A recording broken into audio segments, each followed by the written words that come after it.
এখনকার গুরুত্বপূর্ণ খবর। কৈলা শহরে অবৈধ গ্যাস সিলিন্ডার বিক্রির অভিযোগে ব্যাপক চাঞ্চল্য। স্থানীয় জনতা কয়েকটি গ্যাস সিলিন্ডার আটক করে প্রশাসনের হাতে তুলে দেয়। অভিযোগ, বৈধ কাগজপত্র ও ক্যাশ মেমো ছাড়াই অতিরিক্ত দামে সিলিন্ডার বিক্রির চেষ্টা চলছিল।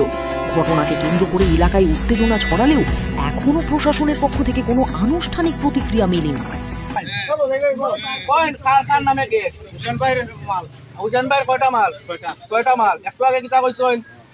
নূরপুর একটা নূরপুরে একটা মেমো আমি তখনও করাম তান্ড করেছিলাম নূরপুর যেটা খাটাওয়ার কাটাওয়ার ভাই এটা তো রুশানের নাম নূরপুরের যে মাল এটা মিনিস্টার নি বলে কাটাওয়ার আগে মাল যাইব কি মানুষ লাইনে দাঁড়িয়ে প্রিয় পায় না রুশান ভাই খাটিয়া নেন আমি আর বালে একলাই কইছি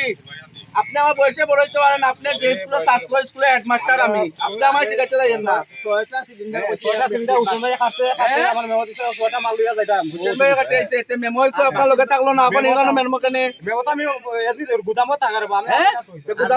আমি গুদামো থাকলে মেমোই গুণ সিরিয়া দিছে সিরিয়া রাখছিল